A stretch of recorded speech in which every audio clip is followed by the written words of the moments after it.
안녕하세요, 사주보입니다. 오늘은 저번 시간에 이어서 목 없는 사주의 장단점을 이야기해보고자 합니다. 목 없는 사주의 장단점 5가지 정도 키워드를 던져드리면, 허튼 짓을 안 한다, 공적인 인물이다, 누군가에게 의존하지 않는다, 사람을 잘 안 믿는다, 냉철한 이성의 소유자다. 요 5가지 정도의 키워드가 있고, 이것들이 무엇을 의미하는지 좀 자세히 이야기를 해보고자 합니다. 그리고 지지에 진토가 있으면 목이 있다고 생각을 하셔야 돼요. 그리고 진월에 태어났다, 양력 4월, 5월 초 이 태어났으면 목이 있다고 생각하시고 들어주시면 감사하겠습니다. 일단 목이 없다라는 것은 사람이 없다라는 의미를 뜻해요. 그러니까 사람들로 인해서 불편을 겪지 않는 사람들이라고 생각하시면 돼요. 그래서 공적인 인물을 이렇게 이야기하는 건데, 우리가 사람 간의 스트레스로 인해서 공적인 것이, 그리고 혹은 조직적인 에서 일을 하는 것이 힘들잖아요. 그래서 목이 없다라는 것은 그런 것들을 잘한다라는 거예요. 왜냐하면 사람들로 인해서 불편하지 않으니까. 목기운은 우리 친근감을 뜻해요. 그래서 목이 많은 사람들은 친구 집에도 그냥 번호키 누르고 들어가고, 똑똑똑해서 아무 때나 들어가고, 뭐 이런 거를 뜻하는 거예요. 근데 목 없는 사람들은 이러한 사적인 행위를 하지 않는다, 이런 것인데, 허튼 짓을 하지 않는다 그래요. 우리가 뭐 시행착오를 겪는다라는 거는 목이 있어야 시행착오를 겪는 건데, 목이 없는 사람들이 냉철한 소유자, 이성의 소유자다 보니까 허튼 짓을 안 해서, 뭐 예를 들면은 우리가 밥만 새끼 먹는 게 아니잖아요. 간식도 먹고 술도 먹고 뭐 그러면서 그냥 사람들과의 어떤 그냥 이유 없는 교제도 하고 뭐 그런 건데, 목 없는 사람들은 그런 것들을 하지 않아요. 명분이 있는 약속에만 참여를 한다, 이런 뜻이에요. 목적이 없이 만나는 것을 조금 불편해합니다. 그러니까 허튼 짓을 안 한다, 이렇게 표현을 해요. 반면에 목 기운이 왕한 사람들은 특유의 친화력 같은 것들이 있어서 사람들과 잘 부대끼고 가까워질 수 있다 라고 얘기합니다. 뭐 누군가를 만나더라도 그냥 만나는 거예요. 재밌으니까 만나는 거고, 무슨 목적을 가지고 만난다라는 걸 굉장히 불편해해요. 긴장하거든요, 살짝. 목 기운이 너무 많다라고 한다면, 너무 지나치면 공사 구분을 못해서 너무 사적인 인간으로 가버리는 거예요. 며칠 본지도 안 된 사람이랑 너무 친해졌다고, 뭐 너무 나의 비밀 같은 것도 얘기하고, 뭐 나의 사적인 영역에도 들어오게끔 하고, 뭐 이렇게 사적으로 친분이 생기는 거거든요.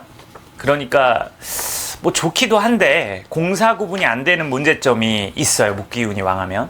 그리고 또 막 을목이 많다, 천간에 막 지지에 묘목도 있고 천간에 을목도 있고 막 그러면은, 이제 이거는 반대로 너무 대인관계를 활발히 하고 사람들과의 관계를 다 많이 맺어버려서 인간관계에 대한 대인관계 기피증이 생겨버리거든요. 근데 이런 사람들은 별 수 없이 인간관계를 많이 갖게 되는 특징들이 있습니다. 목기운이 없으면 공적인 인물이다 라는 의미는 심심한 사람이라는 건데, 일찍부터 어른이 되었다, 이런 사람이고, 어릴 때부터 너무 진지하고 인생이 다큐이다 라는 뜻이에요. 우리가 어른이 돼버렸다라니까 이렇게 생각하면 돼요. 의존하지 않는다.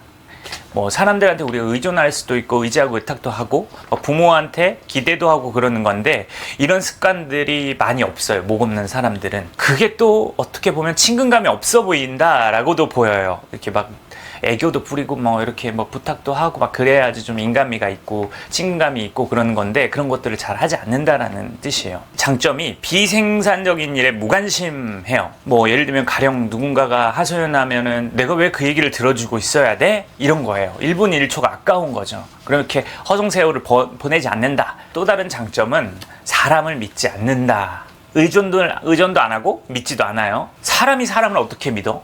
이런 마인드를 가지고 있는 사람들이 많아요. 반면에 목이 왕하면 순수함으로 사람을 대하니까 며칠 만나도 친해질 수 있고, 막 내 사적인 공간에 불러들이고 그러는 건데, 뭐 그냥 허송세월도 하고 그냥 뭐 이유 없는 목적이 없는 그런 만남들도 막 갖고 하기 때문에 어떻게 보면 시간 낭비일 수 있다. 세상 물정을 몰라서 누가 내 코를 베어갔는지 등짝을 쳤는지 뒤통수를 쳤는지를 몰라요. 일단 사람들을 그냥 믿는 거예요. 대가 없이 뭔가를 주고받는 것도 있을 수 있다고 생각하는 게 모강한 사람들의 특징인데, 반대로 목이 없는 사람들은 공짜로 주고받기를 되게 불편해합니다. 누가 이렇게 뭐 줬어요, 그러면 이 사람이 이걸 왜 나한테 줬지? 이런 생각들을 하는 거예요. 그래서 이 사람이 나랑 무슨 이해관계가 있어서 주지? 이런 경계심? 그러니까 목기운이 없으면 기본적으로 무조건적으로 기분이 좋다는 이유로 몇 번 만났다는 이유로 믿는 행동을 하지 않기 때문에 경계심이 많다는 뜻이에요. 근데 이제 사람이 없다라는 무의식이 있어서 그런 건지 몰라도 사람을 모으려고 했어요. 사람들을 내 주변에 둘 수 있는 방법이 그밖에 없기 때문에 뭔가 자꾸 사람들에게 미끼를 던진다 이렇게 생각해야 하면 돼요.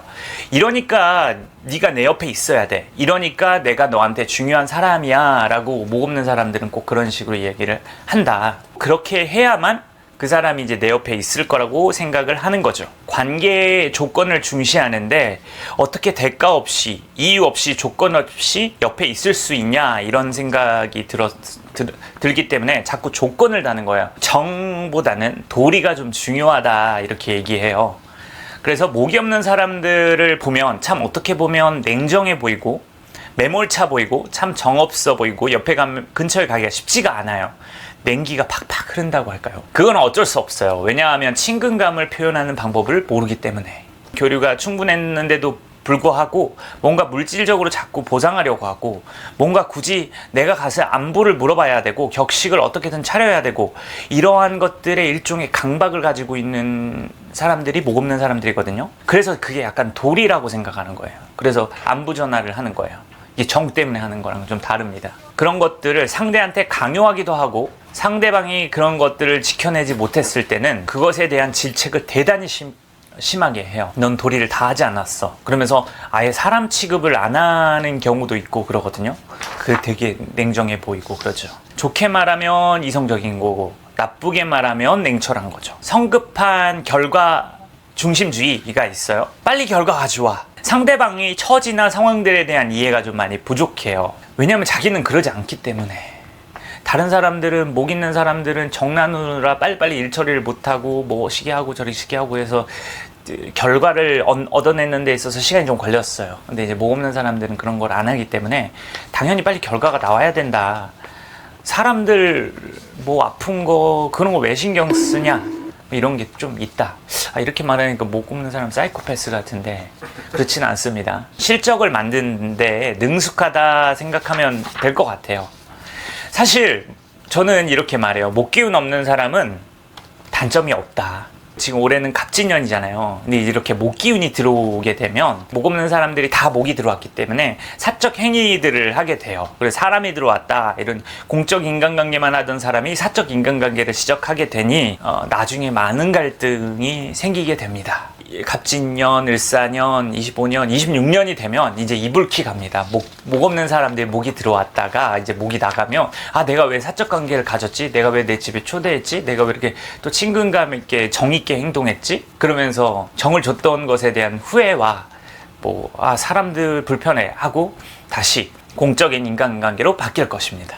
우리가 인간관계 때문에 또 사람들 관계 때문에 고통을 겪고 사람으로 인해서 불편함이나 행복함 이런 것들을 느끼는 거기 때문에 기대도 하고 정도 나눠야 되고 정이 있으니까 막 돈도 빌려주고 믿어버리고 그러는 거잖아요. 근데 목 없는 사람들은 일절 그런 게 없기 때문에 너무 장점이죠. 이 시대를 살아가는 데 있어서. 공적 시스템에서 맞춰서 살아가는 것도 그렇게 불편함을 느끼지 않아요. 그래서 그냥 정해진 원리 원칙대로 하면 되니까 그거대로 하고 공적인 관계니까 그대로 맺고 그러는 거죠. 타인의 감정에 대해서 그렇게 공감하려고 하지 않기 때문에 공감은 물론 하는 척은 해요. 그렇지만 그리고 친근감도 표현을 하지 않았기 때문에 사람들이 나한테 그렇게 적극적으로 다가오지 않아요. 그래서 정을 나누는 어떤 교류가 없다. 그냥 뭐든지 딱히 불편함 없이 살기 때문에 그냥 저 사람이 나 오해한다 그럼 오해하든가 말든가 이렇기 때문에 아무튼 잘 사는 사람들이 목 없는 사람들의 특징입니다. 딱히 허튼 짓을 하지 않는다. 얼마나 좋습니까? 개인적으로 저는 목이 왕해서 정도 나누고 그래야 되기 때문에 목 없는 사주에 대한 특징 같은 것들에 대해서는 우리 시청자들이 제가 했던 오늘 내용에 대해서 조금 오해할 수 있으니까 오해하지 않게 좀 더 자세히 나중에 영상을 통해서 혹은 라이브를 통해서 더 자세히 다뤄보도록 하겠습니다. 목 없는 사주 너무 좋은 사주입니다. 단점이 하나도 없어요. 그러나 타인들이 느끼기에는 너무 냉정해 보이고 매몰차 보이고 정없고 친근감 없어 보일 수 있으니 좀 그런 점들을 이해해 줬으면 좋겠습니다. 사실은 목 없는 사람들은 이거에 대해서, 특징에 대해서 이해하지 않아요. 이제 우리가 이 사주를 봤더니 목이 없더라. 그러면은 내가 목 없는 사주의 사람들을 이해해 줘야 됩니다. 주변의 사람들 사주 봐보시고 목이 없으면 이해를 해보도록 노력을 해보세요. 이런 부분들을. 아무튼 오늘은 목이 없는 사주에 대해 특징에 대해서 이야기를 해봤고, 다음 시간에는 수 없는 사주의 특징들에 대해 이야기를 해보겠습니다. 네, 감사합니다.